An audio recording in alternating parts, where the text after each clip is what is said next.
Hello and welcome again to the Writer Review. This is Eric Kurot Writer, and this week we're going to be taking a look back at the 2019 supernatural animated dark comedy titled The Addams Family.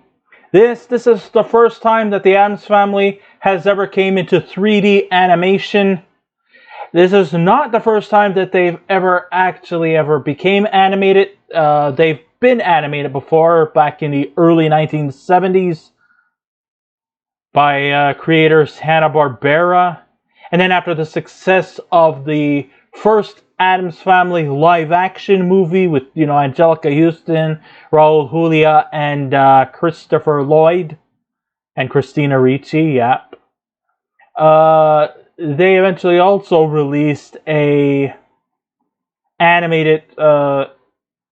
animated series in the early 1990s.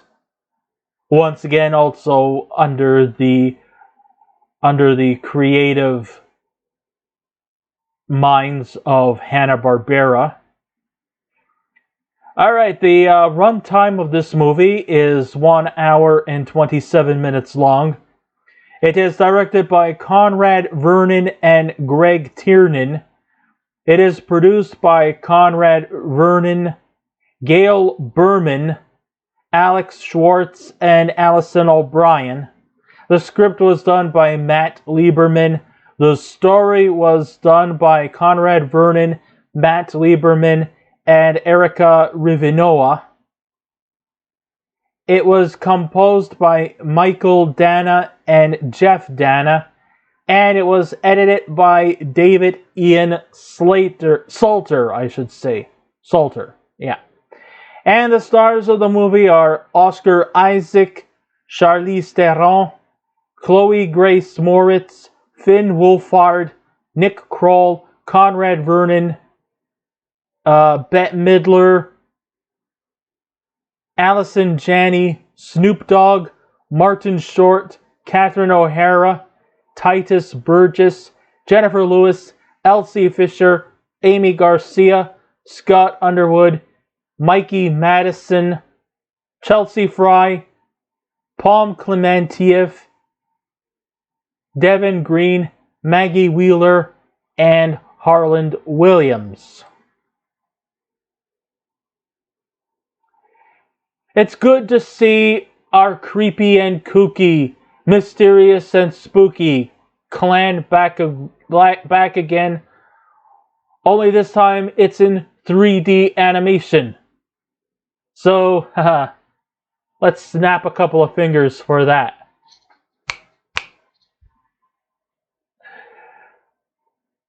So we have the parents, Gomez and Morticia, voiced actually by Oscar Isaac and Charlize Theron. The children, Wednesday and Pugsley, voiced by Chloe Grace Moretz and Finn Wolfhard. Their wacky Uncle Fester, voiced by Nick Kroll. Grandmama, voiced by Bette Midler. Their left-hand thing, the loyal butler Lurch, voiced by Conrad Vernon. And Cousin It, voiced by Snoop Dogg, as they await the arrival of their even more macabre and eccentric relatives who are about to celebrate Pugsley's coming-of-age initiative called the Mazurka. And this Mazurka is supposed to be something for Pugsley to actually prove to his family, his extended family, that he is a true member of the Addams family. But their plans are put on hold when a cagey HGTV personality named Margot Needler, voiced by Alison Janney, whose sole intention is to destroy their home so that she could sell the neighborhood homes, and also because of the fact that the home where they're staying is an old abandoned asylum, and because she built a town simply called Assimilation, New Jersey. That's, almost like small town USA, with residential areas mixed with small business owners, a real like suburban enclave where everybody, thinks the same, looks the same, and has a particular look much to the approval of Margot Needler. The only thing that's bringing them down is that the Addams family, well, they're not like everybody else. They're different. And the best part about it is that they bask in their different, eccentric, unorthodox ways of living. If you've ever watched any of the Addams Family or read the original 1930s comics by Charles Addams, you'll know that the Addams Family have always played a tune to a different drum. In other words, what might seem somewhat unorthodox or eccentric to others seem perfectly normal to them. I mean, sure, they tend to do a lot of dark ritual initiatives, including, Wednesday and Pugsley are always like having some kind of plots to kill one another, even though it's mostly played for fun and for comic. But you also sometimes got to often question, is their intention sincere, or is it all just role play? Same could be said for Gomez and Morticia, who pretty much stay in a spooky place and basically just bask in its creepiness. And they're kind of creepy people themselves, doing all kinds of other strange ritual traditions that seems traditional to the family and to their extended family. But because Alison Janney's character, Margot Needler, she just can't stand that. She feels that the Addams Family stands out from her prim and prop, immaculate town where everybody wears cardigan sweaters. Everybody is dressed like preppy, where the grass is always green and the roses are always red. And they have carnivals, so, and it's like, like suburbia. Like upper class type suburbia. When I look at Assimilation, New Jersey, it's almost like a small town America, with small businesses around the area. Not much of a downtown core, but commercial areas, but of the low keys type. Privately owned businesses, lots of residential areas. People live in nice, fancy little houses where they mow the lawns in the summer and shovel the driveways in the winter. Everything is so prim and prop. But Margot, when she sees the Addams family's asylum, it makes her eyes pop out. And this is, of course, much to the chagrin of her. So she wants to do anything she can possible to rid the Addams family, get contractors to take down the houses, their homes, so that they could build more houses and so that she could sell them. But of course, Margot Needler also is not exactly a person who particularly plays by the rules either. I mean, she also has a deep, dark secret. I mean, all the homes around the area are all being surveyed by the watchful eyes of Margot, as she practically spies on her neighbors through her surveillance. It just goes to show you that, through social media and the whole Big Brother's watching you, why, a private life, you say to yourself, well, what's that? Because apparently Margot Needler has a surveillance camera in every home and she watches their every move. Hell, you can't even sit on the toilet and have a shit without her surveilling us.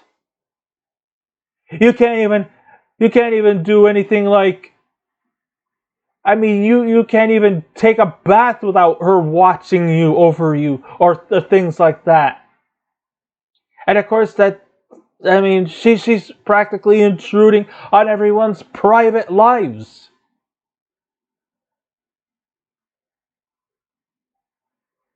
But let's just say that at least in the end, once she actually eventually gets exploited, at least she had her comeuppance by having her show canceled.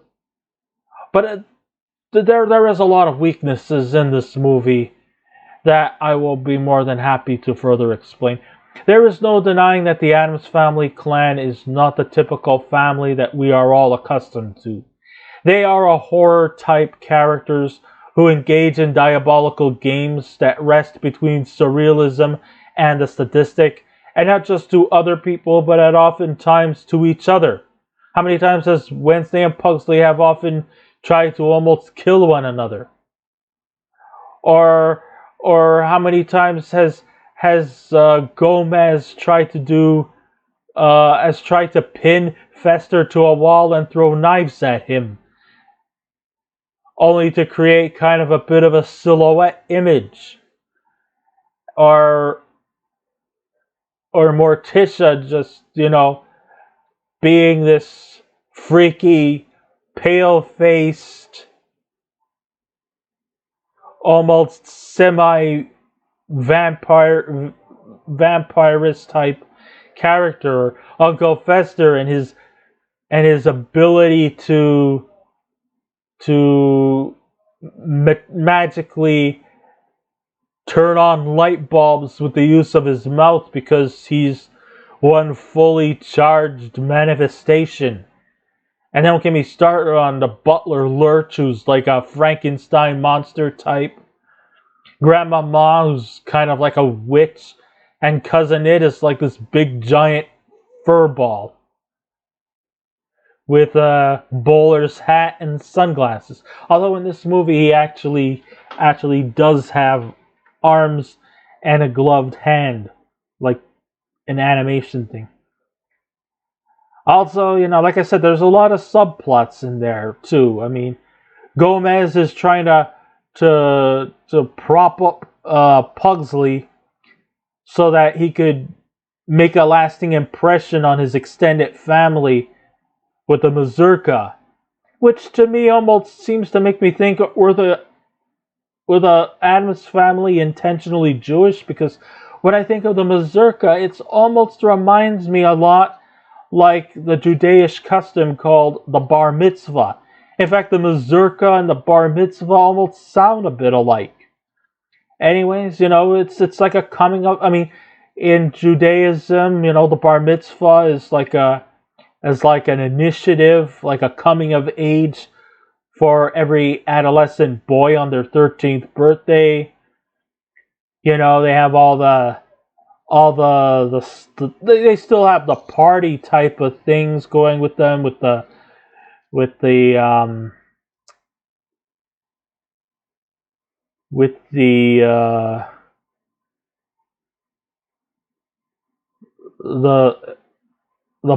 they still have the party thing, with the games and the food and the music and stuff like that.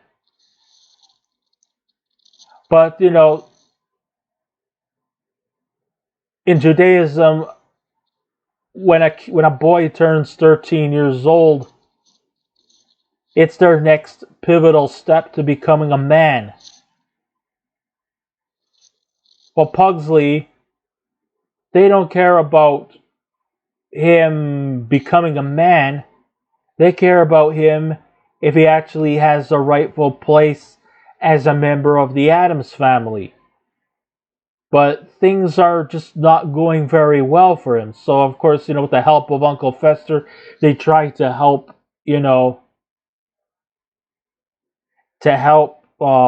Pugsley, make a lasting impression. But, of course, things don't always go as planned. And then you also had another subplot where, of course, the town of Assimilation, New Jersey was, of course, being built. And Wednesday, who has been pretty much caged in the creepy mansion and has never really experienced life outside the mansion, which is, of course, an old abandoned asylum. She decides to see for herself what life is like out there, much to the chagrin of Morticia, who fears that once Wednesday gets past the walls, she's afraid that Wednesday and her will lose their relationship. Of course, Morticia has, in this movie, she seems to be somewhat not exactly particularly secure with going outside the home. Partially because, in the opening scenes of the movie, while her and Gomez were getting married, they were being chased around by an angry mob who, of course, discriminated the Addams family, the extended Addams family, because they thought they were monsters. So, they had their torches, they had their pitchforks, and of course they gave chase to the Addams family. But of course, as always, Gomez and Morticia somehow prevailed on top. But because of these incidences, Morticia and Gomez have never left their comfort zone. Well, Wednesday just wanted to sort of see what it was like outside of the gates, the Addams family gates. So she walks into the town and she notices a whole new, different experience. Meanwhile, also the same thing too happens with Margot Needler's daughter, Parker, voiced by Elsie Fisher. In her case, Parker feels that she's also seems to leave a pretty caged up life. Well, not in the physical sense, but more or less in the metaphoric sense. I mean, she's, has never really experienced life outside of Assimilation, New Jersey. And she's also kind of tired of people just living the same and thinking the same, and everything is all hunky-dory and immaculate and clean. And she just wanted to see what it'd be like to meet somebody who is different, a person who doesn't stand out. And so, eventually Wednesday enrolls in junior high, and she befriends Parker. Parker thinks that she's kind of cool because she can actually stand up to, to an upper class snobby blonde girl. I forget the character's name. Anyhow, yeah. And who can ever forget the science class where they were doing the whole dissect a frog bullshit thing that we have learned in class before. You take the whole biology class with the frogs and the dissecting. Wednesday eventually manages to resuscitate her frog, as well as everybody's frog, and then they start going after the blonde snobby bitch. And everybody in the classroom freaks out and runs out the door. Oh yeah, yeah. There is some comedy there too. Yeah. Now, as much as we're fans of the Addams family, they might be, eccentric, but they are not necessarily evil. Sure, they might they might give in for a ride. They might probably seem somewhat threatening, you know. Gomez might throw a knife at you, but it's up to you to try to catch the flying knife in hopes that nobody gets stabbed along the way. But even though they're an eccentric group of people who do not live by the norms of normal society, they're, like I said, they're not necessarily evil. They do bond with each other and they do look out for each other when something of a threat lurks within their horizons. We've seen that in the comics, we've seen that in the TV series, the movies, the animated stuff. They are not necessarily.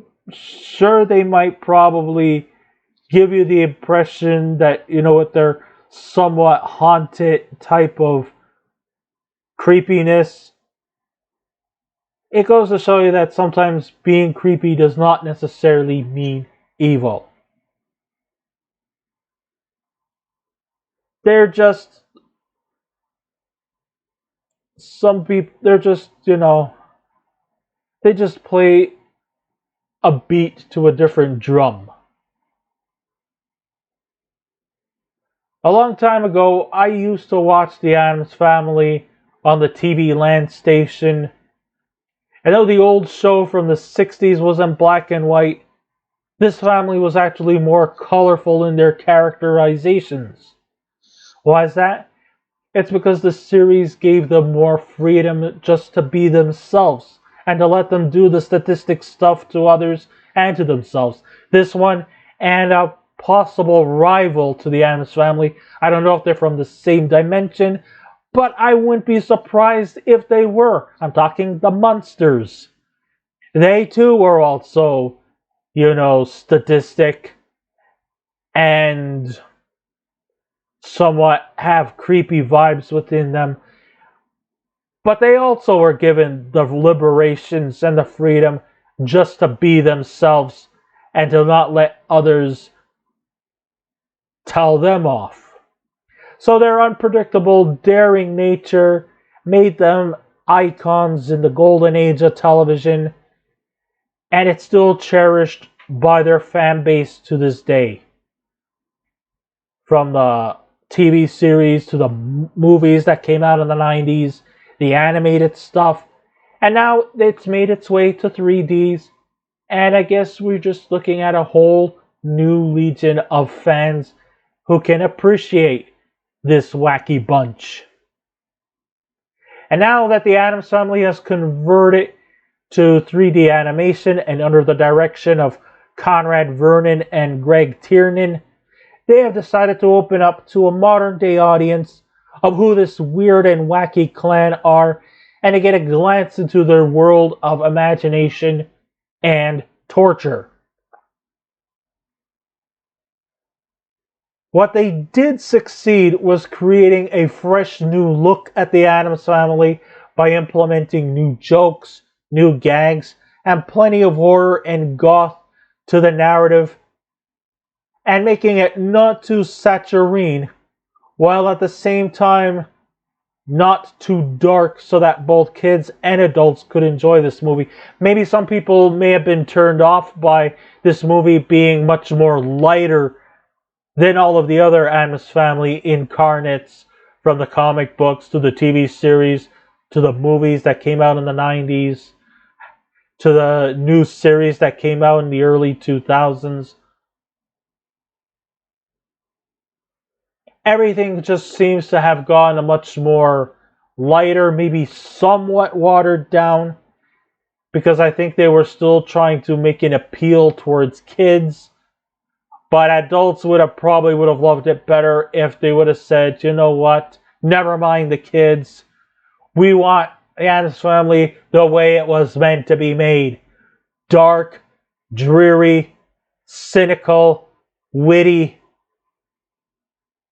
and given more freedom just to be themselves in all of their statistic ways. Because that's the way the Addams Family operates. We don't want light-hearted, saccharine, kiddie stuff. We want it dark. We want it macabre. We don't want it to be played for comedy or for kids level stuff. Hell, where's Tim Burton when you needed him?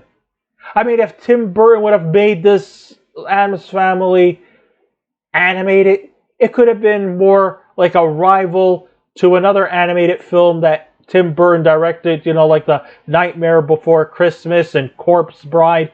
If it would have been in that kind of level,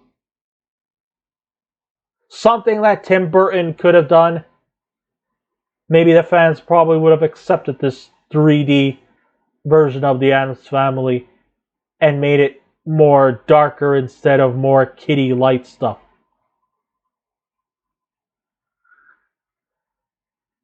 And I think that's what kind of pissed off a lot of adults.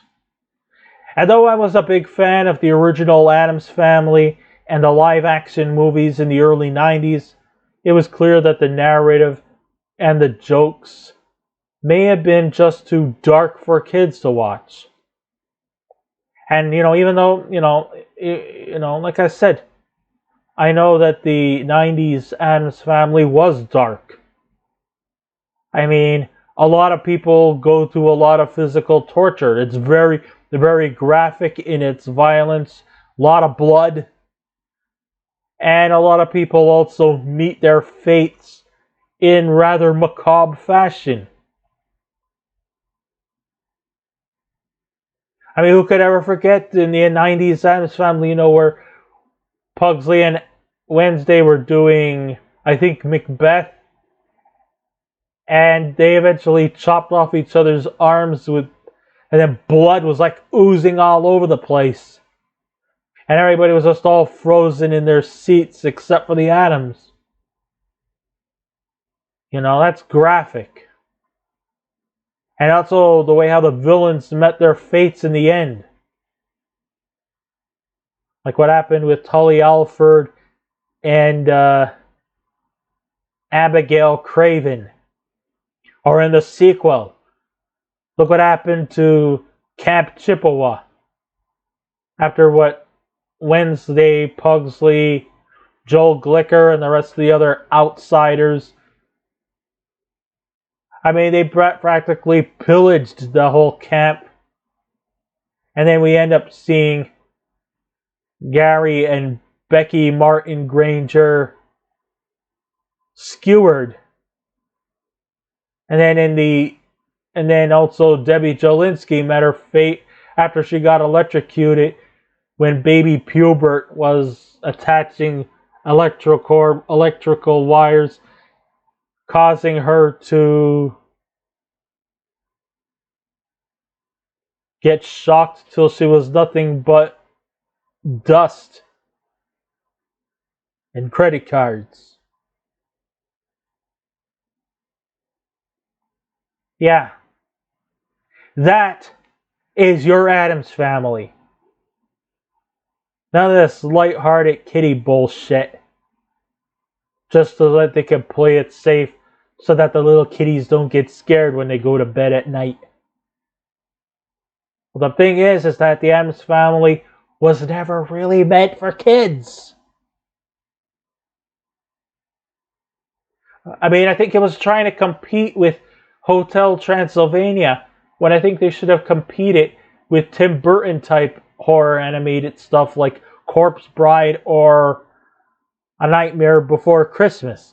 That would have been more closer to them. When it came to the voice cast, the ensemble was at their A game, giving every bit of their personality to add new takes to their respective character or characters. Their comedic timing was well executed, and the interactions that they had with each other shows that they enjoyed what they were doing. I gotta admit, that was actually probably the strong point in there.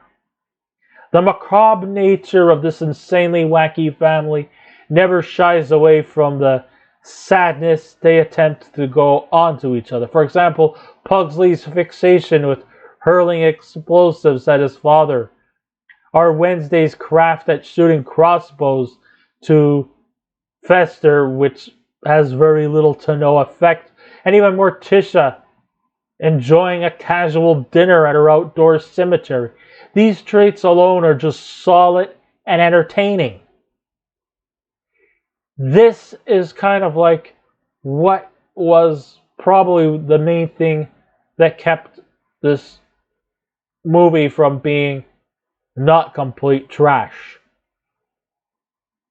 I'm not saying it was perfect, not by a long shot. There's a lot of weaknesses in this movie. And if there was a primary weakness to this movie, it would have to be the main antagonist character, Margot Midler. Though Alison Janney did excellent as her voice in the movie, Alison Janney is quite the performer, and easily one of the most versatile performers in Hollywood. It's just that the character itself doesn't sit well for me. Personally, her character is one badly overdone cliche.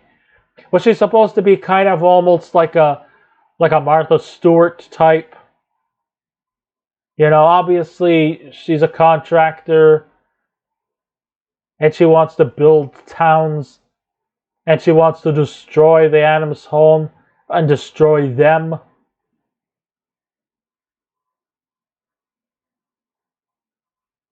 But the thing of the matter is that it's never really quite clear what her real intentions are. Does she want to destroy the Addams family? Does she want to destroy the asylum? Is she really that greedy for power? It's never really quite clear. I mean, the only reason why she wants to tear down the Addams family estate is simply because it doesn't stand out from her prim and prime, immaculate little town that she had established. I mean, she's not really that high in terms of dimension. I mean, unlike other Addams Family villains like Abigail Craven, whose purpose was to evict the Addams family from their homes so that Uncle Fester, who of course was going by the name Gordon Craven, although we eventually learned that Gordon Craven is Fester Addams. He had amnesia. And he eventually comes to the realization that all this time Gordon Craven really is Uncle Fester. And then when he finally knows what Abigail Craven's real intentions are, well,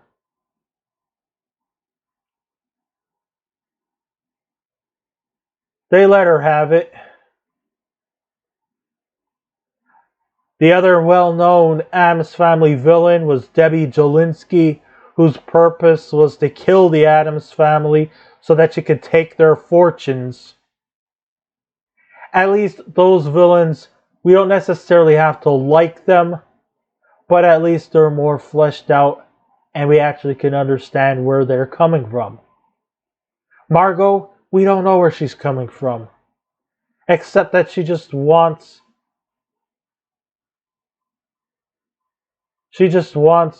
using it for greed and power, just so that she could take down the Addams, take down the asylum, and build new homes around the area. But of course, as always, the Addams family comes out on top in the end. The other thing, too, is that she also does not have much of a comeuppance, too, either. Okay, yes, okay, I admit that not all villains in movies have to die. Okay, I mean, yes, it was unfortunate that Abigail Craven and Tully Alford eventually met their fate in the live-action Addams Family, and Debbie Jolinsky's death was horrific in itself. But I think she could have been benefited if she would have been, like, excused from the town she built. But no. The only thing that happens to her is that she lost her show, but then again, she decides that the only real thing she ends up doing is just selling homes. And is just inviting the Addams family to her town.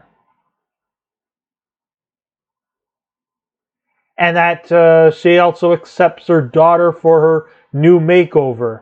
At one time, she was just a typical girl next door teenager. Now, all of a sudden, under the influence of Wednesday, she has decided to change her somewhat girl next door look to be more gothic and emo. Whereas to Wednesday also starts to also under the influence of Margot and Parker. She also changes her appearance look, especially wearing like a pink tutu and having a unicorn hair clip and carrying a red balloon. Much to the chagrin of Morticia. So in the end, both Margot and Morticia eventually come to learn the acceptance that, never judge a book by its cover. Never judge a person by the way they look or the way they act. And that we're all very unique in our own ways. And we don't always have to think inside the bubble, but to also feel free to step outside the bubble every little once in a while. The main theme in this movie is that the whole moral of loving, understanding, and accepting people for who they are, regardless of appearance or behavior, is something that children could consider when meeting someone who's different from them. And I think that's what the gist of it is. It's just that Margot is not the right villain to pave the way for the moral lesson of the film's intentions. The other problem I had with this movie is that the humor was a bit a hit or a miss situation. There were some scenes where I had a few good laughs. However, the balanced humor geared towards both adults and children can be a bit complex because you want to appease a wider demographic, but in the end it feels a bit awkward, especially when they reach the lower standards by implementing the odd fart joke. And finally, there are some scenes that should have never made the cut. All it did was just drag on for no reason or purpose. Sure, the film, thank goodness for the most part, was energetic and fast-paced and ran at a respectable 1 hour and 27 minutes. And both adults and children can find humor in places that suits their level of enjoyment. But for the most part, I think it was still more geared towards kids, which didn't sit well for the adults who wanted to see the movie for its dark humor, which was kind of taken away. But other than the main flaws being an underdeveloped villain and scenes that drag on for no reason, the Addams Family is something that we can enjoy with larger-than-life characters, great humor, and fun to watch with an unusual family doing unpredictable activities. So would I recommend this movie? I think I would. But if you're expecting to see like the old 90s version of the Addams Family, you probably will be sadly disappointed, unfortunately. So therefore, if I was to give this movie a scale out of 10, I would give the Addams Family from 2019 a 6 out of 10. So I guess this ends my writer review. Thank you all for listening in. If you wish to subscribe to my YouTube channel, please feel free to do so. But if you wish to leave a comment, go right ahead. But just remember the 3 simple rules. be kind, be courteous, and please refrain from any rude comments. And I will be back again with another movie review. So until next time, this is Eric Corrupt Rider saying, keep watching those movies, and I'll see you around. Goodbye.